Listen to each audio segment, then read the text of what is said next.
Reyna a day. Thank you, Mr. President. I am evaluating my team, and I am evaluating him on speech number 4, how to say it, and the title of his speech was Social Networking and Communication. I have to say that from the first few speeches to the 4th one, you've made a tremendous improvement.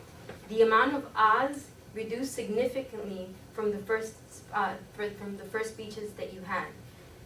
Also, you did an awesome job with the presentation. I thought it was a very interesting subject. However, watch your hands.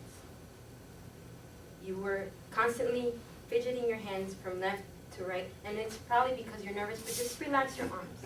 Also, your presentation, it was a good thing that you had the presentation there with you.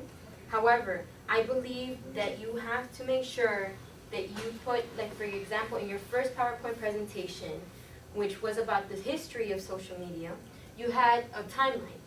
However, the timeline I felt was kind of confusing because there were so many things going on at the same time that you were explaining it. You were also pointing out, so by the time you pointed out, you were not only covering your presentation, but you were also not engaging the audience the way that you were supposed to be engaging them in regards to what an interesting subject you had.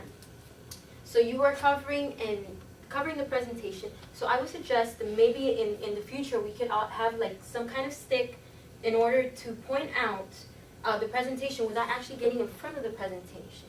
Now you actually went on to the second page, the Facebook page, and I like what you did. This is what I would like you to do in the first page. You actually had bullet points. So you were talking about, well, you know, this is what happened in Facebook. In the first speech, the person said, I'm here at the doctor's office. You engaged the audience. Second bullet point. I'm still here. You engaged the audience. So by pointing out bullet points, specific bullet points, you were able to engage your audience and at the same time grasp their full attention to the interesting subject that you had. Then in the third one, you go on to the same timeline, which is kind of confusing again. If you had bullet points and for example, papyrus was invented in this year and this happened this year, not only is it going to be easier for you to explain and you will shorten your time because you will hit the points directly, but you'll be able to grasp the attention of the audience. It was a great speech.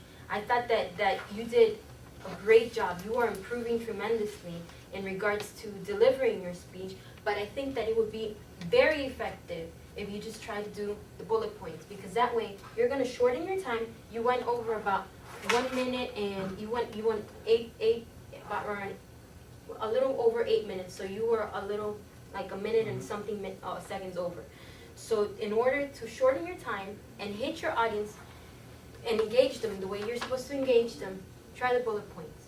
And at the same time, make sure that you use your space around you and that you don't cover out the presentation, because we want to make sure that we grasp the full knowledge that you are trying to impart to us. But other than that, it was a great speech, and continue, because you're going to become even greater than what you already did. So thank you very much, Jorge.